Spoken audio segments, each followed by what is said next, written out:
सारे गुंड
लेट होती है उसी रास्ते से गुजर रहा होता है।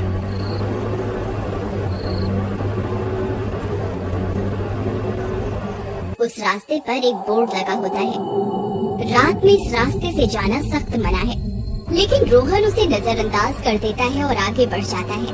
तभी उनकी गाड़ी का टायर फट जाता है। अरे ये क्या, लगता है गाड़ी का टायर फट गया है। ये तो बहुत ही बड़ी गड़बड़ हो गई। मेरे पास तो दूसरा टायर भी नहीं है, अब क्या करूं? अरे अरे जल्दी कुछ कीजिए ना, मेरा दर्द बढ़ता ही जा रहा है, मुझसे और बर्दाश्त नहीं होता, जल्दी कीजिए ना। सीमा, मेरे पास दूसरा टायर नहीं है, हॉस्पिटल पास में ही है, चलो हम पैदल ही चलते हैं। फिर वे दोनों सुनसान रास्ते में पैदल चलने लगते हैं।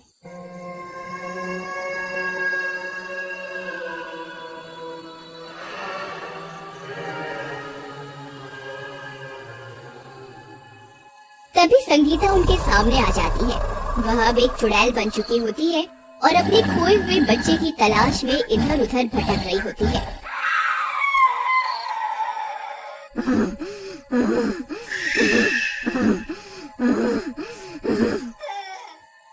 चुड़ैल को देखकर उन दोनों की हालत खराब हो जाती है। अरे मर गए रे, ये चुड़ैल कहाँ से आ गई? अरे अब क्या करे सीमा? अजय, पीछे बोर्ड पर लिखा भी हुआ था कि इस रास्ते पर जाना मना है, आप फिर भी यहाँ से गाड़ी ले आए। तभी उस चुड़ैल की नजर सीमा पर पड़ती है। उसे प्रेग्नेंट देखकर उसे अपने बच्चे की याद आ जाती है। बच्चा, बच्चा, मेरा बच्चा, तुम इंसानों ने मेरा बच्चा मुझसे छीना था ना, अब मैं तुझसे तेरा बच्चा छीन लूंगी। फिर इतना बोलकर वह चुड़ैल सीमा के पेट पर अपनी जादुई शक्तियों का इस्तेमाल करती है और उसके पेट से उसका बच्चा निकाल लेती है। अरे मर गए रे, हाय रे, बहुत दर्द हो रहा है जी, कुछ कीजिए ना, अरे मर गई रे। तभी वह चुड़ैल सीमा का बच्चा लेकर हवा में उड़ जाती है।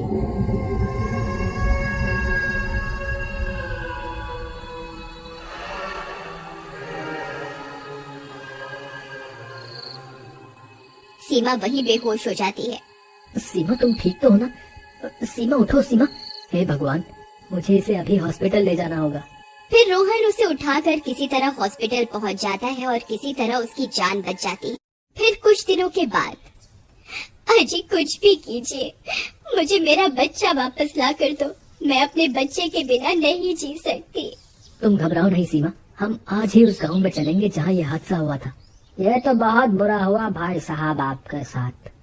हम गांव वालों ने ये चेतावनी का बोर्ड भी लगाया हुआ था, लेकिन फिर भी आप उस रास्ते पर चले गए। वो चुड़ैल बहुत सालों से अपने बच्चे की तलाश कर रही है, और जब उसे कोई बच्चा नहीं मिलता तो वो शख्स की जान ले लेती है। आपके बच्चे की वजह से आपकी जान बच गई है। देखिए भाई साहब, वो मेरा बच्चा अपने साथ लेकर गई है, वो अभी भी जिंदा होगा, आप सब लोग उसे ढूंढने में मेरी मदद कीजिए ना। अरे नहीं नहीं बहन जी, हम आपकी मदद कैसे कर सकते हैं भला बताइए? आप जितने पैसे बोलोगे हम देने को तैयार हैं, बस किसी तरह मुझे मेरा बच्चा वापस दिलवा दो। सीमा की ये सारी बातें वो गुंडा भी चुपके से सुन रहा होता है और भागकर अपने सरदार को सारी बात बताता है।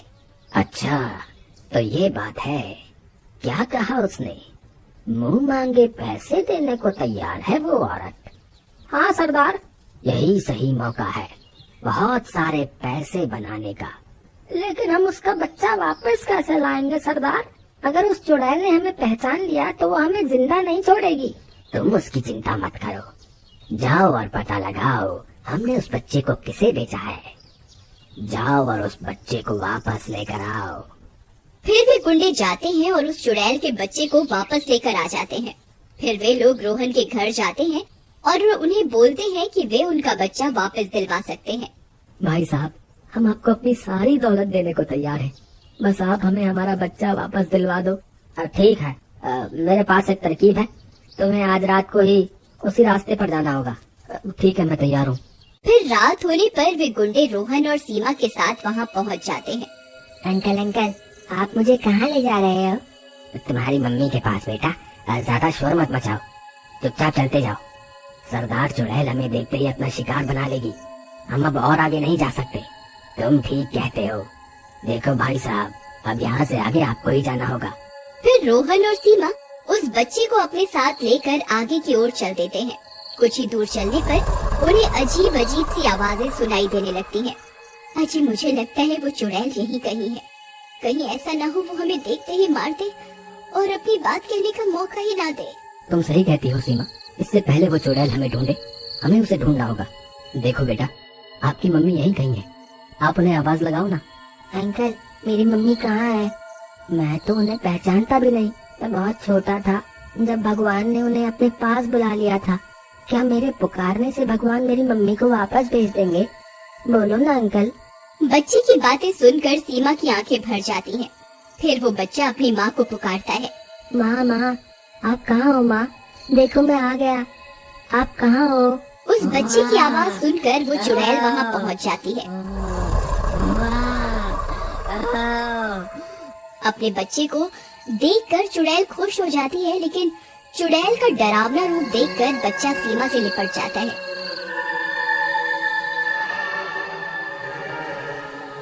डरो नहीं बेटा, मैं तुम्हें नुकसान नहीं पहुंचाऊंगी। तुम मेरे बेटे हो। चुड़ैल जी, मैं भी एक माँ हूँ। जिस तरह आप अपने बच्चे के लिए तड़प रही हो, उसी तरह मैं भी अपने बच्चे के लिए तड़प रही हूँ।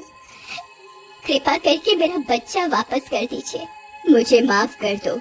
मैं अपने बच्चे की तड़प में अंधी हो गई थी और मासूम लोगों की जान ले रही थी, लेकिन बस अब और नहीं। आओ मेरे साथ, मैं तुम्हें तुम्हारे बच्चे से मिलवाती हूँ। फिर चुड़ैल उन्हें एक गुफा में लेकर जाती है, जहाँ उनका बच्चा उन्हें मिल जाता है। अपना बच्चा पाकर सुमन खुशी से फूली नहीं समाती, लेकिन वह बच्चा उदास होकर पीछे खड़ा हो जाता है। चुड़ैल अपने उदास बच्चे को देखकर दुखी हो जाती है। उसे पता होता है कि वो अब अपने बच्चे की देखभाल नहीं कर सकती, क्योंकि वो इस दुनिया को अलविदा कह चुकी है। चुड़ैल जी, आप फिक्र मत कीजिए। आज से आपके बच्चे की मैं देखभाल करूंगी। आज से ये भी मेरा बच्चा है। मैं अपनी जान से भी ज्यादा प्यार करूंगी इसे। ये सब सुनकर चुड़ैल खुश हो जाती है। तुम्हारा बहुत बहुत शुक्रिया। अब मेरी भटकती आत्मा को शांति मिल सकेगी। फिर इतना बोलकर वह चुड़ैल हमेशा हमेशा के लिए चली जाती है और